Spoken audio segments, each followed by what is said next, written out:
Setelah tubuh Ani mengkristal, para prajurit di sana langsung mengamankannya. Namun ada satu hal yang membuat semua orang terkejut. Dari balik keretakan yang ada pada dinding itu, terlihat wajah Titan yang masih hidup. Semua orang langsung panik dan bertanya-tanya. Hanji yang memimpin pada saat itu juga tidak kalah terkejutnya. Saat ketakutannya itu melanda, datanglah seorang pendeta dari sekte penyembah dinding. Pendeta itu langsung menyuruh Hanji untuk menutupi Titan itu agar tidak terkena sinar matahari. Setelah menutupnya, Hanji langsung menanyakan mengenai kebenaran dinding itu kepada pendeta yang bernama Nick. Namun Nick tidak mau memberitahunya. Pada awalnya, Hanji yang emosional mencoba mengancam Nick, namun tetap saja Nick tidak mau berbicara. Hanji pun akhirnya melepaskannya. Di lain tempat pada waktu yang bersamaan dengan penyergapan Ani, para pasukan pengintai yang seangkatan dengan Eren diasingkan sementara di daerah selatan dinding Shina. Hal itu bertujuan untuk membongkar apakah ada manusia yang bisa berubah menjadi Titan dan menyusup ke dalam dinding seperti yang dilakukan Ani. Miki sebagai komandan yang mengawasi pasukan itu lalu menyatakan bahwa tidak ada Titan yang menyusup setelah melihat segerombolan Titan yang datang ke arah mereka. Dengan kedatangan Titan itu dapat dipastikan bahwa dinding Rose telah dijebol. Miki pun memberi instruksi kepada seluruh prajurit yang ada di sana untuk mengevakuasi penduduk yang berada di daerah itu, sementara dirinya akan menahan para Titan agar tidak mengejar mereka. Saat Miki merasa sudah mengulur waktu yang cukup panjang, Miki memutuskan untuk bergabung bersama mereka.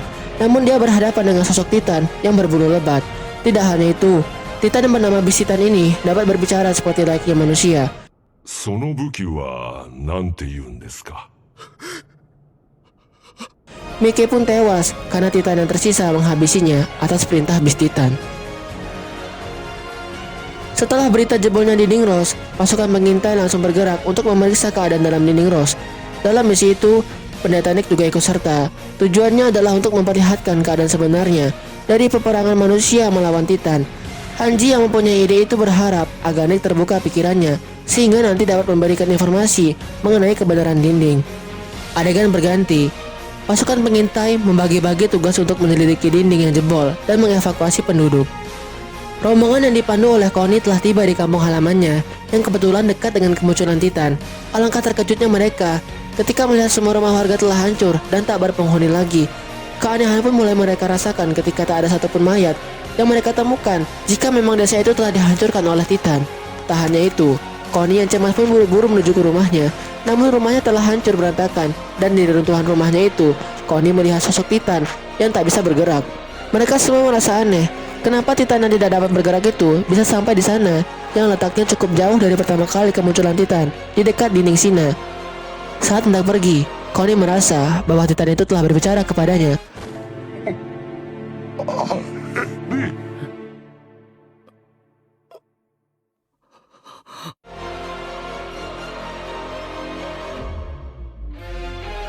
Connie merasa bahwa Titan itu adalah ibunya.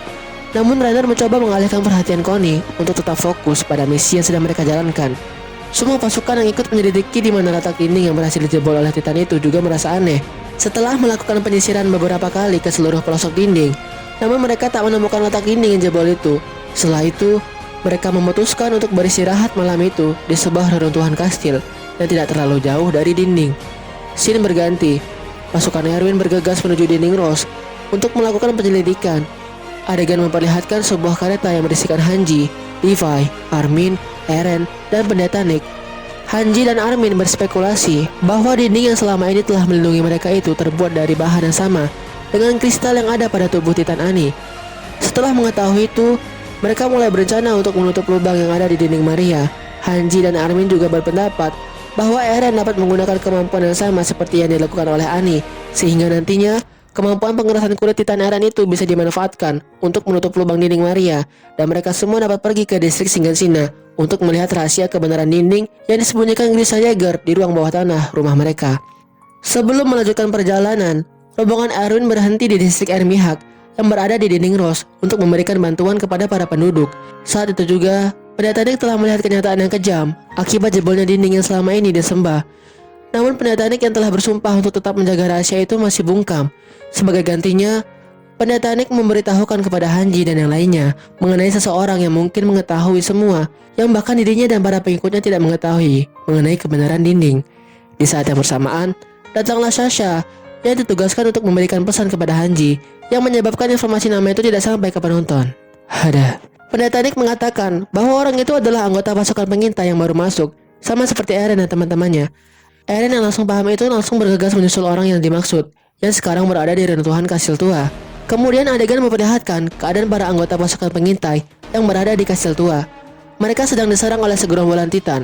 Walaupun mereka kaget mengapa Titan bisa bergerak pada malam hari, mereka tidak punya pilihan lain selain melawannya. Ada satu jawaban yang pasti, itu karena ada bisi Titan yang mampu memerintahkan para Titan saat itu.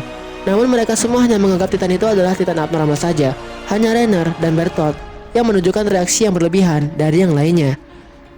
Para senior mereka di pasukan pengintai telah tewas di mangsa Titan. Yang tersisa hanyalah Reiner yang tangannya terluka karena menyelamatkan Connie dari Titan, Bertolt, Krista, Connie, dan Ymir. Para Titan datang bertubi-tubi. Itu semua adalah strategi dari besi Titan yang pintar. Kini mereka berlima hanya bisa pasrah. Namun Ymir tiba-tiba meminta sebuah pisau yang dipegang oleh Connie. Mereka bertanya kepada Ymir apa yang akan Ymir lakukan dengan pisau itu. Setelah mengucapkan kata-kata terakhirnya untuk Krista, Ymir langsung lompat dari menara dan melukai tangannya dengan pisau yang dipegangnya itu. Seketika muncul petir yang menyambar tubuh Ymir dan Ymir berubah menjadi Titan. Dalam bentuk Titan itu, Ymir membantai para Titan yang menyerang teman-temannya. Namun Ymir yang hanya berjuang sendirian itu kewalahan melawan para Titan yang tak terhitung jumlahnya. Wujud Titan Ymir pun dimakan oleh Titan lainnya. Saat mereka sudah tidak bisa berjuang lagi, datanglah pasukan pengintai. Eren dan yang lainnya tiba di lokasi itu. Mereka semua akhirnya mengetahui bahwa identitas Ymir sebenarnya adalah Titan Shifter, manusia yang bisa berubah menjadi Titan, sama seperti Eren. Jauh hari sebelum kejadian ini, Ymir dan Krista pernah membuat sebuah janji, yang mana janji itu adalah ketika Ymir menunjukkan identitas dirinya yang sebenarnya kepada semua orang, Krista harus hidup menggunakan nama aslinya. Setelah Ymir menepati janjinya itu, giliran Krista yang mengungkapkan jati dirinya. Nama asli dari Crystal Lens adalah Historia Reis, anak bangsawan yang mengetahui kebenaran yang tidak diketahui oleh para pemuja dinding, sekaligus orang yang dicari oleh pasukan pengintai. Setelah itu semua berakhir, mereka semua beristirahat di atas dinding. Krista yang mempunyai nama asli Historia itu pun memberikan penjelasan kepada Hanji bahwa Ymir adalah Titan Shifter yang berpihak kepada umat manusia. Hanji pun menerima itu dan membiarkan Ymir sampai dia sembuh nanti. Kemudian Hannes, sang komandan pasukan penjaga, datang untuk memberitahu bahwa tidak ada lubang dimanapun sepanjang dinding. Itu semua membuat yang lainnya terkejut. Setelah itu, Hanji memberi perintah untuk kembali ke distrik Trost.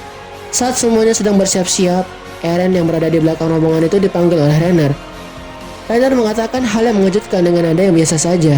Gila sih ini anak emas. Reiner mengatakan bahwa 5 tahun yang lalu dirinya dan Bertolt telah menghancurkan dinding. Reiner juga mengatakan bahwa dirinya adalah Armor Titan dan Bertolt adalah Colossal Titan. Eren yang terkejut tidak bisa berkata apa-apa. Kita akan flashback sedikit. Di sini diperlihatkan kejadian di distrik Ermihag sebelum Eren dan yang lainnya pergi menyelamatkan Historia dan kawan-kawan. Hanji mengatakan bahwa Reiner dan Bertolt adalah seorang penyusup. Itu semua didasari oleh data yang menunjukkan bahwa Reiner dan Bertolt berasal dari daerah yang sama dengan Annie. Selain itu, alasan yang menguatkannya adalah ketika misi untuk penyergapan Titan wanita yang dijalankan di hutan raksasa. Reiner yang saat itu berada dengan Armin sangat tertarik dengan posisi Eren. Hal itu sama persis seperti tujuan Titan wanita Annie yang ingin menculik Eren. Setelah melihat sendiri ketika Reiner berhasil lolos dari cengkeraman Titan wanita Annie, Armin juga yakin bahwa Reiner dan Bertolt adalah sekutu Annie. Itu karena mungkin Reiner membocorkan posisi Eren kepada Annie ketika dia berada di genggaman Annie. Dan seperti yang kita ketahui, Annie berhasil menemukan Eren dan hampir membawanya. Beruntung ada Levi dan Mikasa saat itu. Oke, kita masuk ke dalam alur utama. Setelah itu, Eren mencoba menganggap perkataan Reiner dan Bertolt itu hanya angin lalu. Karena kalaupun mereka adalah Titan, Eren harus menahan diri untuk tidak melawan mereka berdua. Hal itu dilakukan agar nanti pasukan pengintai bisa menjebak Reiner dan Bertolt dan membawa mereka ke ruang bawah tanah dan memenjarakan mereka. Hal itu dilakukan untuk mendapatkan informasi sebanyak-banyaknya dari mereka berdua agar pasukan pengintai tidak mengalami hal serupa ketika berhadapan dengan Annie. Untuk itulah, Eren menolak untuk percaya dan menolak untuk ikut dengan mereka. Bertolt dan Reiner yang mendengar itu pun langsung merasa frustasi. Setelah mengatakan hal-hal tentang tugas dan kampung halaman, Reiner dan Bertolt berniat untuk berubah.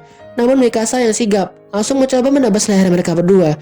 Akan tetapi, itu tidak cukup untuk membunuh mereka. Setelah itu, Reiner dan Bertolt benar-benar telah menjadi Titan, Armor Titan, dan Colossal Titan.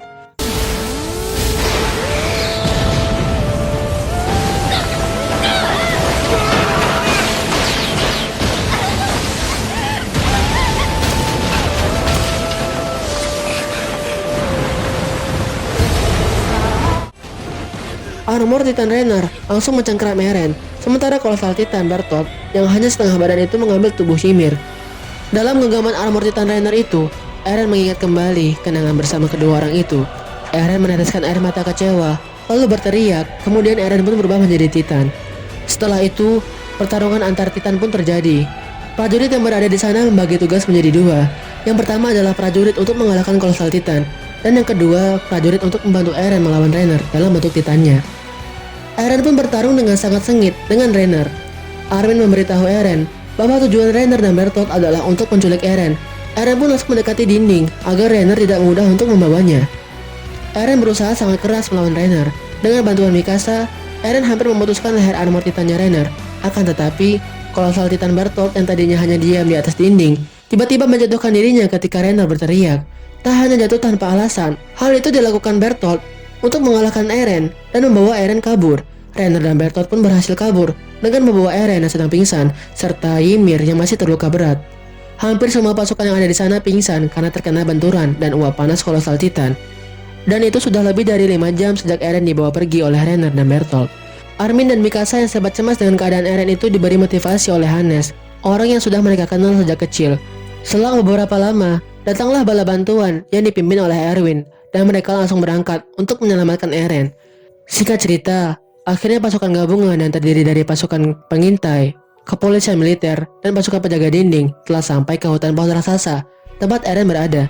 Namun Rainer dan Bertolt saat itu dibantu oleh Ymir untuk melarikan diri dengan membawa Eren dan Historia.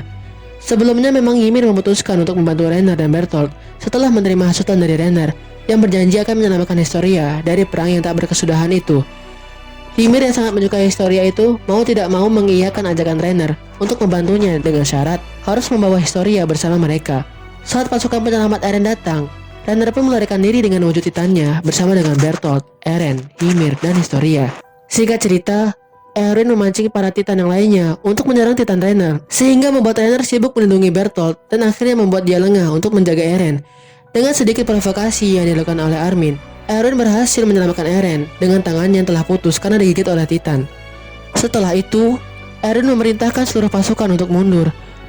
Ketika mereka sedang menjauh dari kerumunan Titan yang mengerubungi Rainer, tiba-tiba satu persatu Titan itu jatuh menimpa pasukan mereka. Eren dan Mikasa pun terjatuh dari kuda mereka karena benturan yang disebabkan oleh Titan yang ternyata sengaja dilemparkan Rainer ke arah mereka. Mikasa mengalami luka karena sebelumnya dia terkena cengkeraman Titan saat menyelamatkan Eren dan menyebabkan dia tidak bisa banyak bergerak. Sedangkan Eren yang tangannya belum benar-benar sembuh kembali setelah dipotong oleh Rainer itu tak bisa berbuat banyak. Di depan mereka sudah ada Titan yang menunggu. Titan itu adalah Titan yang sama yang telah memakan Carla, ibu Eren, tepat di depan matanya. Beruntung Hannes langsung menangkis tangan Titan itu, sehingga Eren dan Mikasa selamat dari cengkeramannya. Kemudian Hannes maju melawan Titan itu sebagai pembalasan dendam ibu Eren. Eren yang tidak hanya bisa berdiam diri saja mencoba untuk berubah menjadi Titan dengan menggigit tangannya. Namun karena kondisi fisiknya yang belum sembuh total, Eren tidak bisa berubah. Dan lagi-lagi, Eren harus menyaksikan orang yang disayangnya mati dimakan oleh Titan tepat di depan matanya. Eren yang frustasi melihat itu langsung menyalahkan dirinya sendiri.